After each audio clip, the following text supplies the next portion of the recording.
नाज़रीन तबी breaking news आवाज़ शेयर कदालू कराची का DIG ओला नासिर आफ्ताब अगूणे SHO आजम गोपांग की गिरफ्तारी ज़ाहिर कर छड़ी है। DIG मूजिब अगूणो SHO शहरी अरसलान मसूद के कत्ल केस में नामजद है। जमानत रद्द थियण बैद खेस गिरफ्तार किया वियो है। अगूणे SHO वटा गैर कानूनी असलो हथ पर किया वियो है।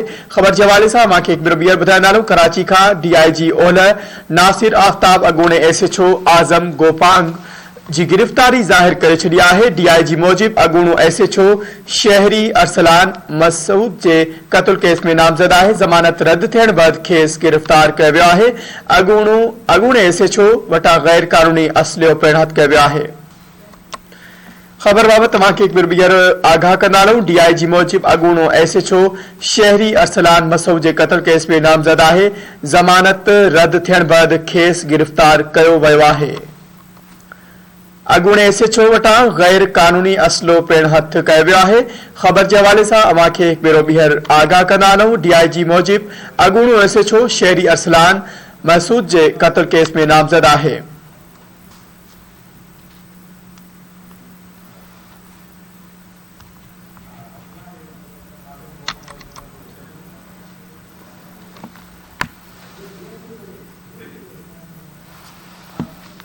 खबर बाबत तमाके नाज़रीन एक पेरो बियर बुधाईंदालूं कराची का यह अहम खबर अमाज़ शेयर कंदालूं। DIG ओला नासिर आफ्ताब अगूणे SHO आजम गोपांग की गिरफ्तारी जाहिर कर छड़ी है।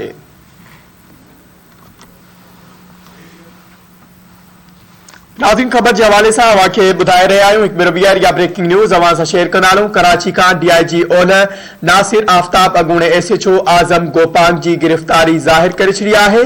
DIG मूजिब अगूणो SHO शहरी अरसलान मसूद के कत्ल केस में नामजद है। जमानत रद्द थियण बैद खेस गिरफ्तार किया वियो है। अगूणे SHO के वटा गैर कानूनी असलो हथ किया वियो है। इन हवाले से मजीद तफसील मालूम कंदासीं। धरती TV कराची जो ब्यूरो चीफ अब्दुल्ला सोलंकी असां सां लाइन ते मौजूद है। जी अब्दुल्ला, अपडेट कजो। DIG ओला नासिर आफ्ताब अगूणे SHO आजम गोपांग की गिरफ्तारी जाहिर कर छड़ी है। छा तफसील आहिनि इन हवाले से? जी बिल्कुल, मंजर अरसलान मसूद के कूड़े मुकाबले कत्ल केस में नामजद अगूणो SHO आजम गोपांग की गिरफ्तारी DIG ओला जाहिर कर छड़ी। जिन आजम गोपांग की जमानत रद्द कई हुई हुई उनके गिरफ्तार किया है। DIG ओला नासिर आफ्ताब है तो आजम गोपांग के कब्जे का जो कूड़े मुकाबले में इस्तेमाल चल असलो पिण बरामद किया है। जिन आजम गोपांग के गिरफ्तार करने सुभाणे कोर्ट में पिण पेश किया वेंदो। जी, सुभाणे कोर्ट में पेश किया वेंदो। अब्दुल्ला, अपडेट करण लाइ अवां जी वॾी महिरबानी।